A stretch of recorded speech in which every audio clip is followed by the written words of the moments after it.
Ternyata di JAW, Toyota nggak cuma ngeresmiin harga Agya sama Agya GR Sport. Ada ini, Toyota RAV4 GR Sport plug-in hybrid. Namanya panjang ya. Dulu di Indonesia pernah ada RAV4, tapi habis itu nggak ada lagi ya, impor CBU lah. Sekarang ada, dan ternyata model ini nggak ada di tempat lain atau negara lain di Asia Tenggara. Ada di Indonesia doang, dan katanya sih bakal dijual. Tapi sekarang cuma showcase. Kita lihat mobil ini kayak gimana.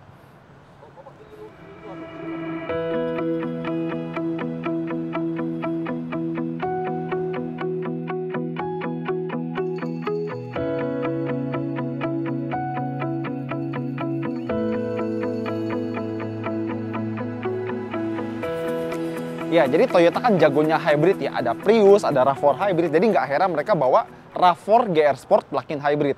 Tapi karena ini adalah sebuah mobil baru, ayo kita lakukan SOP mobil baru. Kita mirip-miripin. Mirip Zenix, terus mirip Corolla Cross, mirip Race gitu. Ya, pokoknya mirip ini, mirip itu ya. Lihat aja kolom komentar mobil baru, semuanya dimiripin. Tapi paling nggak, ini tuh masih satu benang merah sama Toyota-Toyota lain. Ya wajar, kan dia masih family Toyota. Nggak kayak MG yang mirip Mazda. Saudara bukan, keluarga bukan, dimirip-miripin. Ya, lampu depan LED, dan gue sukanya dia tuh banyak garis-garis tegas. Karena crossover sekelas ya, dan dia tuh sekelas sama kayak CR-V, X-Trail gitu-gitu ya. Kan mereka tuh garisnya lebih mengalir gitu ya, lebih flowy. Kalau dia tuh tegak, lurus, kaku. Bener-bener hampir kayak SUV sejati, tapi ditambah kesan-kesan elegan gitu. Contoh, black gloss di sini, black gloss di bagian fog lamp, dan black gloss di bagian wheel arch atau spakbor. Biasanya kan hitam doff, ini glossy. Jadi bikin lebih kesannya kayak SUV atau crossover metropolis. Kita mulai jalan ke samping nih. Kita lihat ban dan peleknya. Pertama, desain peleknya keren. Mirip-mirip sama Jeep atau SUV beneran yang lebih gede dan lebih siap off-road gitu. Padahal ini adalah crossover biasa untuk perkotaan gitu ya. Dan bannya, kalau misalnya crossover sekelasnya pakai bannya agak narik gitu ya profilnya. Dia pakai ban yang tapaknya tuh lebar banget. 235 55 R19 ya, pelek 19 inci dengan tapak yang lebar. Padahal biasanya mobil hybrid atau plug-in hybrid itu pakai profil ban yang agak biasa aja untuk memaksimalkan keiritannya. Ini dia sengaja pakai tapak lebar. Ini menarik loh. Dan ada emblem plug-in hybrid khas Toyota di bagian sini.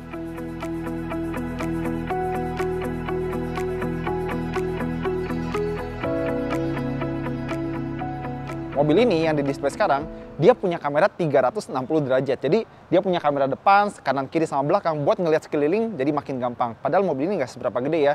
Dan lampu belakangnya udah LED, lampu mundur LED, dan sayangnya lampu seinnya masih bohlam biasa. Kayak Civic RS ya, emblem GR Sport, plug-in hybrid, dan nama RAV4. Dan karena ini adalah sebuah crossover dari Toyota yang targetnya sebenarnya mass market ya, dan di semua negara ada, dia punya power backdoor atau power tailgate ya. Dan karena ini sebuah mobil plug-in hybrid, tadi gue expect baterainya bakal sedikit makan space entah di jok belakang atau di bagasi. Tapi buat sebuah crossover dengan teknologi plug-in hybrid, dia bagasinya lega dan bukaannya juga kotak banget loh. Wah, bahkan masih ada ban serep nih. Terus kita lihat nih, alloy, tapi ukurannya dia ukuran space saver, itu satu. Dan kedua, kalau misalnya lihat kan desain pelek yang ada di keempat rodanya kan dia di bagian spoke-nya dia ada bolong di bagian tengah ya. Yang ini enggak. Jadi mungkin bukan pelek yang desainnya sama kayak keempat pelek yang sekarang terpasang. Dan dia ukurannya cuma space saver. Jadi ya oke lah. Dan bahkan di pelek cadangannya atau ban cadangannya ada tulisan SNI, ada logo SNI. Terus kalau kita lihat ada speaker JBL dan ada cargo cover. Bagus nih. Dan enaknya, karena ini adalah sebuah mobil plug-in hybridnya punya baterai lumayan besar, dia ada colokan stop kontak kayak di tembok-tembok rumah kita.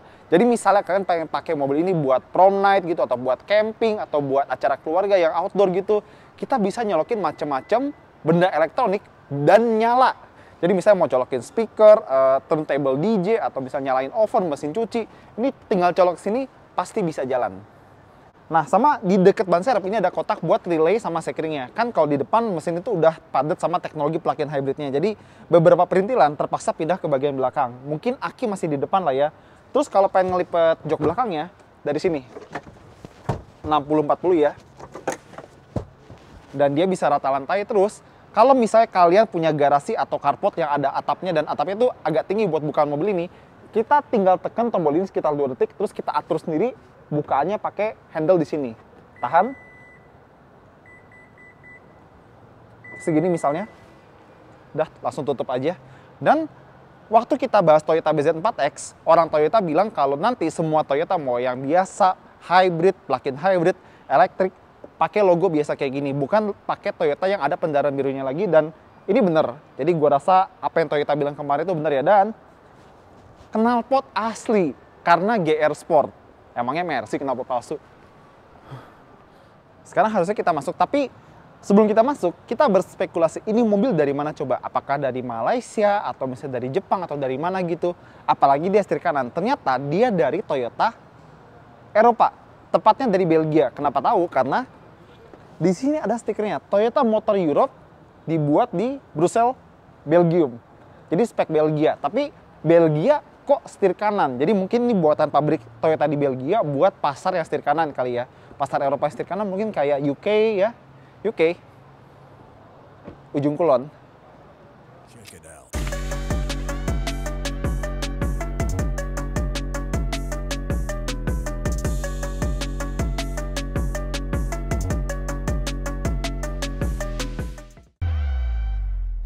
Oke, masuk ke bagian dalam Toyota RAV4 GR Sport Plug-in Hybrid.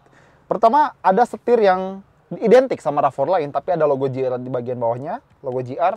Sama dia pakai jok paduan bahan kulit, jahitan putih sama suede yang ada emboss logo GR di headrestnya. Sama dua jok depan ternyata udah elektrik, meskipun cuma supir yang dapat lumbar support elektrik. Dan ngelihat mobil ini sebenarnya speknya tuh overload atau overkill, karena lagi-lagi ini spek Toyota Eropa. Contoh, setir tilt teleskopik udah biasa, tapi karena ini spek Eropa, dia ada steering heater atau penghangat setir. Jadi kalau di sana kan cuaca dingin, kita nyalain penghangat setir biar tangannya nggak kedinginan. Untuk bahan-bahan interior pun bagus ya. Jadi di atas ini empuk, di sini juga empuk, ada jahitan, tapi di bawah udah mulai plastik-plastikan nih. Tapi it's okay, karena paling nggak yang langsung kelihatan gitu ya, dikasih bahan-bahan yang bagus-bagus.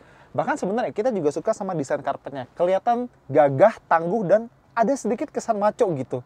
Cocok buat sebuah SUV atau crossover yang memang ingin menonjolkan kesan gagahnya. Dan bahkan puter-puteran atau tombolnya aja itu kesannya juga tangguh. Pertama, lihat deh tombol buat AC di kiri sama kanannya. Pertama bentuknya gede, jadi kesannya kayak gagah gitu. Kedua, lingkar tombol itu dikasih bahan karet dengan garis-garis yang bikin gampang buat dioperasikan meskipun kita lagi nyetir sambil pakai sarung tangan. Baik lagi nih spek Eropa, jadi orang mikir, wah di Eropa kalau dingin pakai sarung tangan. Jadi nggak perlu pakai touchscreen, cukup gampang, mudah, sederhana. AC dikasih ke touchscreen adalah sebuah kesalahan besar. Ini simple, sudah teruji waktu, begini seharusnya AC. Masih sedikit lagi soal AC, di tombol bagian kiri ini ada tombol buat driver only. Karena ini mobil plug-in hybrid, jadi masih ada kemungkinan kita jalan pakai tenaga baterai aja. Dan buat menghemat tenaga baterainya, kita bisa nyalain mode driver only. Jadi AC-nya tuh yang nyala cuma di bagian driver. Jadi kalau lagi nyetir sendirian, kita bisa memaksimalkan jarak tempuh baterai dengan menyalakan mode driver only buat AC-nya. Jadi AC tuh nggak kebuang percuma di sini atau di belakang, bener-bener supir doang yang kena AC. Jadi baterainya bisa lebih hemat.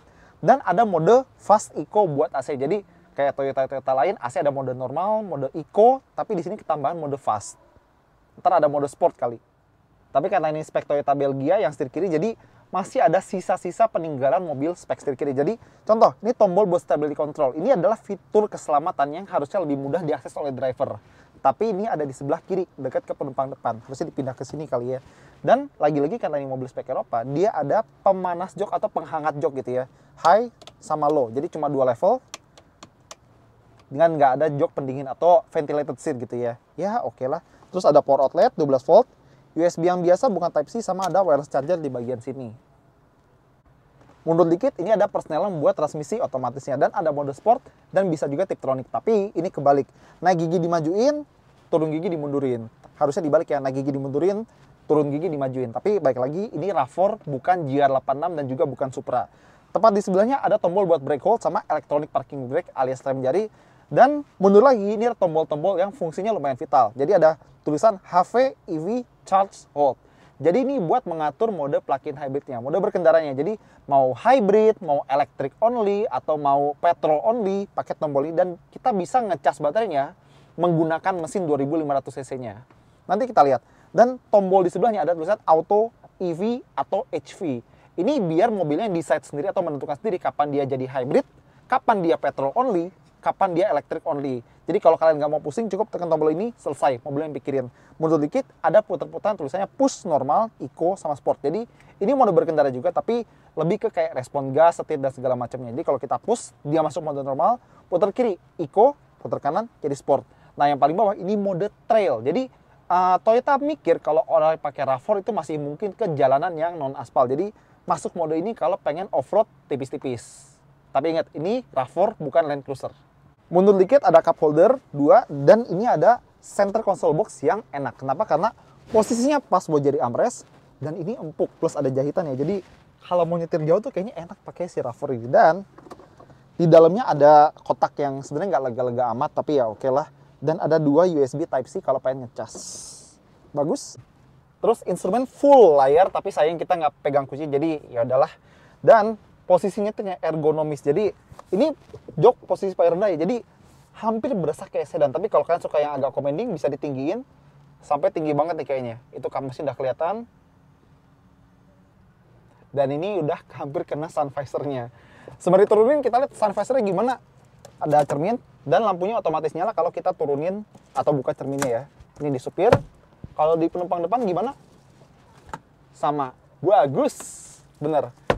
Dan setirnya penuh akan tombol. Di sebelah kiri sini ini buat multimedia sama MID dan lain-lainnya. Ada buat voice command, tapi nggak penting lah soal itu. Terus buat di sebelah kanan setir ya, ada tombol buat TSS alias Toyota Safety Sense. Tapi paling nggak di mobil ini ya, gue tidak melihat adaptive cruise control. Dia ada cruise control tapi yang biasa. Dan dia ada kayak lane keep assist, lane departure warning, dan lain-lainnya. Dan ternyata di dekat handle pintunya ini ada tombol buat memory seat. Ini kalau di Toyota Indonesia minimal harus Camry. Ini ada di RAV4 gitu men. Padahal RAV4 kan di bawah Camry gitu ya, tapi ini ada. Tapi seperti biasa kita harus lakukan tes standar orang Indonesia. Wah, nggak ada sunroof, nggak mewah gitu kan. Terus tombol-tombol lampunya di sini kita lihat. Oh, oke, bagus. Ada tombol SOS, ini buat di Eropa. Dan spion tengah udah auto dimming. Dan dia pakai tweeter atau speaker dari JBL ya. Sip, duduk belakang Toyota RAV4 GR Sport plug-in hybrid. Tinggi gue 178 dan depan ini posisi nyetir gue yang paling ergonomis dan lega, sumpah. Ruang kepala bagus dan ruang kaki juga bagus banget. Jadi mau nyender, mau duduk nyaman di mobil ini bisa banget. Dan ini ada armrest dengan cup holder dan nggak ngondoy kayak Zenix. Gitu dong Toyota. Dan kalau beberapa mobil lain, cuma jok depannya dikasih bahan bagus-bagus. Kayak misalnya di mobil ini, kulit suede di depan, tapi ternyata di sini juga dikasih yang bagus-bagus. Jadi ada jahitan, ada bahan kulit, dan lagi-lagi ada bahan suede. Oke, bagus. Ini bagus, ini bagus. Sama ada AC belakang di sini, tapi kita nggak bisa ngatur fan speed atau temperatur ya. Semua tergantung sama yang depan. Oke lah, ada charger 2 biji, dan udah USB-C. Bagus. Dan sudutnya bisa diatur, mau rebah atau tegak. 1, 2 step untuk rebahannya. Dan ternyata di belakang kita masih dapat penghangat jok. Biasanya bahkan di mobil spek Eropa atau spek Jepang gitu ya, jok yang ada penghangatnya cuma di depan doang. Ini di belakang juga ada. Meskipun oke, lagi-lagi nggak ada pendingin atau ventilated seat gitu ya, tapi ada penghangat aja udah gila. Ini spek Eropa bagus ya. Sama lagi-lagi ada desain karpet yang kita suka karena kesannya tangguh. Dan bahan-bahannya tuh masih bagus sampai belakang. Di atas empuk, ada jahitan. Bahkan di gripnya aja, grip pintunya, ada motif garis-garis yang bikin satu, genggamnya enak, kedua, kesannya tangguh lagi-lagi. Ini enak nih, ini Toyota yang bagus nih. Bagus loh. Dan kita lupa bilang, kalau bukan pintunya itu lumayan lebar, jadi kalau pengen masukin booster seat atau jok buat bayi gitu ya, itu jadi lebih gampang. Udah ada Isofix di sini. Oke, sekarang kita mau bahas mesinnya, tapi izin sambil lihat HP ya, soalnya ini salah satu spek yang complicated banget. Dia 2500 cc, 4 silinder, nggak pakai turbo, jadi NA, dan mungkin masih keluarga dari mesin Dynamic Force dari Toyota gitu ya. Tapi dia pakai siklus Atkinson, bukan auto kayak mesin biasa. Nah, dia kalau mesin aja 185 tenaga kuda dan 227 Nm. Tapi ingat, masih ada tenaga listrik. Ada satu motor listrik di depan yang tenaganya 182 PS dan torsinya 270 Nm. Eits, belum cukup. Ada lagi di belakang. Ya, mobil ini all-wheel drive. Pantesan ada mode trail ya. Nah, motor listrik belakang itu 54 tenaga kuda dan 121 Nm. Dan baterainya juga di belakang. Jadi kalau di total, kombinasinya tenaga ini sekitar 306 PS. Tenaganya lebih gede daripada GR86. GR Yaris saja kalah bertenaga. Gile ya. Dan mobil ini dia punya baterai sekitar 18 kWh lebih dikit ada di belakang sana. Dan kalau misalnya kita ngecas, ya mobil ini masih bisa dicas. Kalau pakai wallbox yang ada di sini, dia kira-kira butuh waktu sekitar 2 jam lebih dikit baru penuh. Tapi kalau misalnya kita cas langsung ke stop kontak di tembok rumah kita, ya kira-kira 8 atau 9 jam deh baru penuh. Nah, tapi kalau misalnya kalian pengen pakai mobil RAV4 ini sebagai mobil listrik aja, dia bisa jalan dari baterai penuh ke habis sekitar 75 km. Bayangin, itu udah jauh lebih dari cukup buat dari rumah ke sekolah, atau rumah ke kantor, atau rumah ke mall, bener-bener lebih dari cukup. Jadi kita bisa pakai mobil ini 1 hari, pakai baterai aja. Bener-bener nggak ngebakar bensin sama sekali. Dan fleksibel, jadi sampai rumah, cas, pagi penuh, jalan lagi. Sampai rumah, cas, begitu terus. Nah, buat bukti baterainya ada di jok belakang, ini ada ventilasi di sini. Jadi sama kayak Camry Hybrid, dia bisa nyedot udara dingin dari dalam kabin buat dinginin baterai. Karena kalau misalnya ada yang bilang mobil listrik atau mobil hybrid itu nggak butuh grill atau pendinginan kayak mesin bakar, sebenarnya agak kurang tepat ya, karena baterai gimana pun juga bisa panas. Jadi butuh pendingin kayak misalnya cairan atau misalnya udara buat ngejaga suhu ideal si baterai. Nah, buat RAV4 dia pakai suhu dingin dari AC. Nah, ngecasnya di bagian sini dan dia cuma bisa AC charging, nggak bisa DC charging kayak mobil listrik murni. Tapi ya cukup lah kalau buat sebuah mobil plug-in hybrid. Dan ngomong-ngomong soal si RAV4 ini, performanya nggak malu-maluin loh. Jadi dia bisa lari dari 0 ke 100 dalam 6 detik lebih dikit. Sekitar 6,6 lah. Dan si RAV4 GR Sport plug-in hybrid ini jadi Toyota terkencang kedua setelah Toyota Supra. Serius. Ya, jadi apa kesimpulan soal Toyota RAV4 GR Sport plug-in hybrid ini? Ini bener-bener bukti kalau Toyota itu sebenarnya bisa bikin mobil yang berteknologi tinggi dan juga dibuat dengan bagus gitu ya. Jadi crossover semua suka. Teknologi plug-in hybrid lagi rame karena bisa menawarkan kelebihan mobil listrik dan fleksibilitas ala mobil bermesin biasa. Jadi bayangin, dalam kota pakai tenaga listrik aja, tapi kalau mau jalan jauh misalnya mudik atau tamasya, kita nggak usah khawatir karena bisa isi bensin kayak mobil biasa. Sangat menarik kan? Apalagi dengan tampilan luar dalam kayak gini dan teknologi kayak gini, 2 jempol dah. Pertanyaan terakhir, kira-kira mau dijual nggak di sini? Gua harap sih iya, tapi dengan teknologi plug-in hybrid kayak gini, gue yakin harganya nggak se-Corolla Cross ya, mungkin di atasnya.